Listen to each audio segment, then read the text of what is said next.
Les amis, vous savez, le football, c'est un sport d'émotion, de passion, mais parfois aussi de drame. Et aujourd'hui, je ne vais pas vous raconter une histoire très joyeuse, plutôt une histoire carrément triste. On va en effet revenir sur l'une des histoires les plus tragiques de l'histoire du football, celle d'Andrés Escobar. Je ne sais pas si vous connaissez, je ne sais pas si vous en souvenez, pour ceux qui étaient de cette époque, début des années 90, si c'est le cas, je pense que vous l'avez encore bien en mémoire, tellement cet acte a marqué la tragédie dans le monde du football, mais c'était un défenseur colombien dont la vie a basculé après un simple but contre son camp.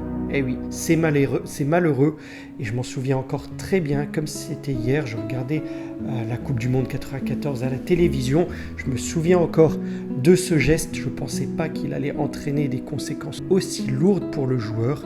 Et vraiment, dans le monde du football, c'était une grande tragédie à cette époque. Escobar, c'était en plus un joueur exemplaire, respecté, promis à une grande carrière, surnommé le gentleman du football pour son élégance sur le terrain, mais aussi dans la vie de tous les jours. Il avait une très bonne réputation chez lui et par exemple, je vous donne une anecdote, pour chaque Noël, il remplissait son 4x4 blindé de cadeaux et faisait le tour de la ville la nuit pour distribuer ses cadeaux aux enfants. Escobar, il avait le cœur sur la main, mais un simple geste malheureux lors de la Coupe du Monde 94 a précipité sa fin. Une tragédie qui nous rappelle que le football peut être vraiment impitoyable parfois. Nous continuons donc cette série de vidéos sur les histoires cachées du football et je vais vous mettre en lumière le contexte et ce qui a provoqué cette mort tragique. Générique.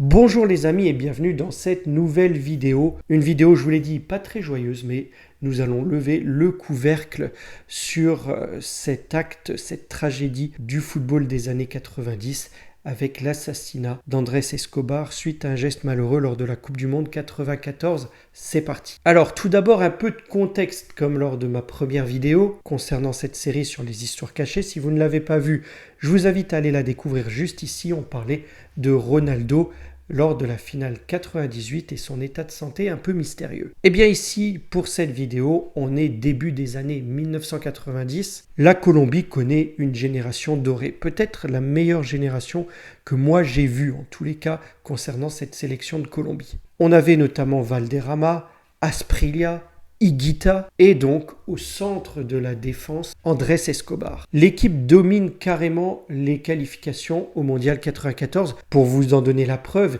ils écrasent même l'Argentine à Buenos Aires 5-0, 0-5 donc, en 1993. Voilà, ça plante le décor. La Colombie est une des équipes favorites du mondial. Oui, beaucoup d'observateurs la voient même comme un potentiel vainqueur de la Coupe du Monde. Vous avez peut-être du mal à vous le dire aujourd'hui, mais en 1994, elle faisait partie des grands favoris pour la victoire finale. On fait quelques bonds en avant, on arrive donc à cette fameuse Coupe du Monde. La Colombie est dans le groupe des États-Unis, de la Suisse et de la Roumanie. Mais une fois aux États-Unis, rien ne se passe comme prévu. Dès le premier match, la Colombie chute face à la Roumanie 3-1.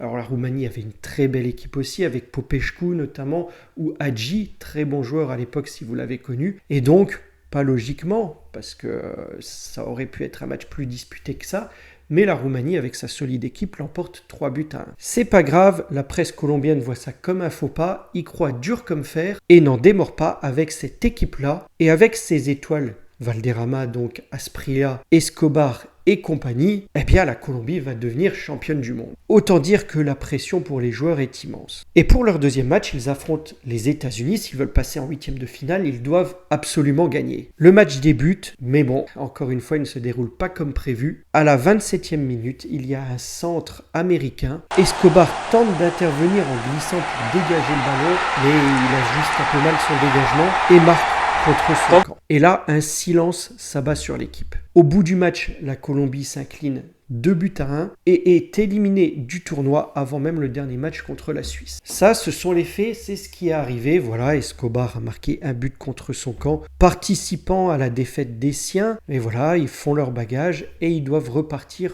au pays. Et là, on va prendre un peu de recul sur le contexte géopolitique colombien de cette époque. La Colombie des années 90, c'est un pays gangréné par le narcotrafic et la corruption. Le football est sous l'emprise des cartels, les paris illégaux explosent et les enjeux financiers sont colossaux. L'élimination de la Colombie s'est vraiment vue comme un drame national là-bas. Il faut savoir que la veille du match contre les États-Unis, le sélectionneur de l'époque, Maturana, avait dû annoncer en larmes au joueur Freddy Rincón que la mafia venait d'assassiner son frère au pays. Andrés Escobar avait passé la nuit entière à consoler son compagnon de chambre, son ami. C'était une ambiance surréaliste pour préparer un match capital pour la qualification du pays. Préparer un potentiel 8e de finale d'une Coupe du Monde. À ce moment-là, c'est clair, plusieurs joueurs avaient même pensé abandonner la compétition. De plus, la Colombie traversait une période de tumulte intense liée à la guerre donc contre les drogues, avec des organisations criminelles comme le cartel de Medellín, exerçant une influence considérable sur divers aspects de la société, y compris du football et des paris sportifs. De grosses sommes avaient été investies dans les paris sportifs avec un seul pronostic. Ah oui, je vous le donne en mille, la victoire de la Colombie en Coupe du Monde. Voilà, vous avez le tableau explosif qui va entraîner cette suite tragique pour Escobar. Et malgré le danger, puisqu'il était au courant, évidemment, il le sentait, Andrés Escobar rentre tout de même chez lui, en Colombie, persuadé que tout va s'apaiser tranquillement. Mais c'est pas de chance, il va croiser la route de mauvaises personnes. Venons-en au fait, on arrive au 1er juillet 1994, Escobar est rentré en Colombie, à Medellín. Il passe une soirée avec des amis dans une discothèque. À une table voisine, Pedro et Santiago Galón, des individus connus pour leur appartenance au narcotrafic,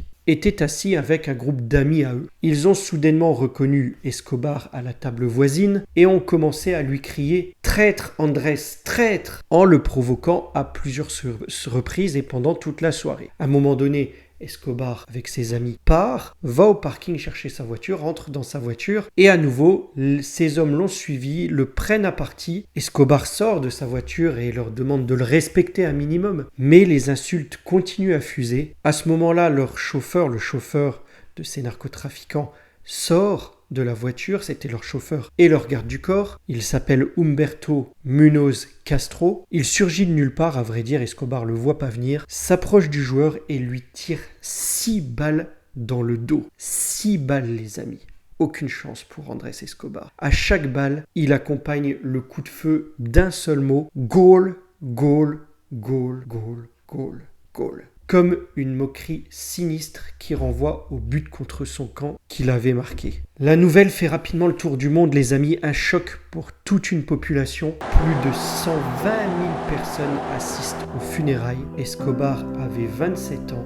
Il allait se marier et rêvait de revenir fouler les pelouses européennes. Le coupable, Humberto Munoz Castro, garde du corps et narcotrafiquant, donc, est arrêté et condamné à 43 ans de prison. Sa peine sera réduite à seulement 11 ans de prison. Voilà les amis, vous savez comment le drame s'est passé. Son meurtre reste l'un des drames les plus marquants du football. Un simple match ne devrait jamais causer la mort d'un joueur. Aujourd'hui, Andrés Escobar est un symbole, une légende tragique du football. Son histoire nous rappelle que derrière ce sport, il y a des hommes, des émotions et des vies. Et parfois, des drames irréparables. Son frère aîné Santiago continue d'honorer ses mémoires à travers son travail et ses engagements, notamment avec le souhait de créer une fondation Escobar de plus grande envergure internationale, avec pour objectif de promouvoir le fair play, l'éducation et l'éthique dans le football. Une des dernières citations d'Escobar était « La vie